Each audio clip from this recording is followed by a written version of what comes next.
Intuitive ads. You see them everywhere now, and don't really give a second thought. Ads that use tracking cookies to track your browsing history or personal profile and provide suggestions that might appeal to you. You know, the way Amazon suggests new books based on what you just read. Or when you search for something on Google and then start seeing ads for it on other websites. Or when you're a 20-something-year-old girl in a relationship on Facebook and suddenly all your ads are for engagement rings and wedding planners. The point is, we're all so used to this that we don't really pay attention to it anymore. But lately, these targeted ads have been unnervingly on point. Buy plastic sheeting in bulk. Electric chainsaws on sale now. Affordable dry time, overnight shipping available. I don't know how they're doing it. I don't know what technology is dividing these changes, but somehow it's like the internet is reading my mind, showing me ads for things that I couldn't possibly know I wanted. I swear to God, I didn't touch a keyboard. I didn't do a search. I was so careful to keep all my plans and research and ideas offline. How is it doing this? How does it know about the bodies?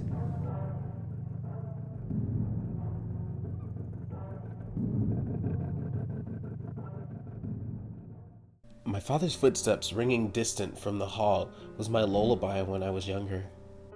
In the dead of night, when my back was turned to the door, I would hear the familiar padding of his white and gray socks colliding with the hardwood floor outside my bedroom. The door would open, and a thin cascade of golden light streaming from where he'd come would land across my bed. The sound of his steps would become softer now, muffled by the plush white carpeting settled along the ground. And upon my forehead, his hand would gently push my bangs away, and his cold lips would press tenderly to my skin. He had always had poor circulation, and in the hot summer evenings I spent folded up in my covers. It was rather nice to have his soft skin on mine, cold and forgiving. At times, I would turn my head to face him. My sleepy gaze would meet his, and in the darkness, his pearl teeth would shine in a warm smile. I would smile in return. It was always a silent exchange when I awoke to one of his visits, usually ended by a wave of my hand and the fading of his loving grin. I couldn't understand why. At 14 years old, his nightly visits ceased. Upon asking my mother about this, she turned to me, gaze softened and lips parted just enough to emit tender words.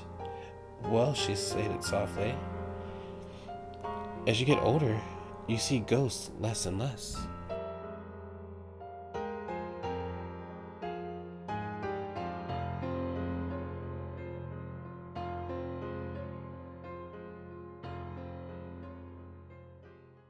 I sat on the bus on my way to school, listening to music and paying little to no attention to the other students. At one of my stops, my mind snapped back to reality. I looked towards the small house. Tommy's house, I thought. A hand slipped through the drapes of the window and waved the bus driver to move on. He's sick, I thought, paying no large amount of attention to the situation. The day flew by.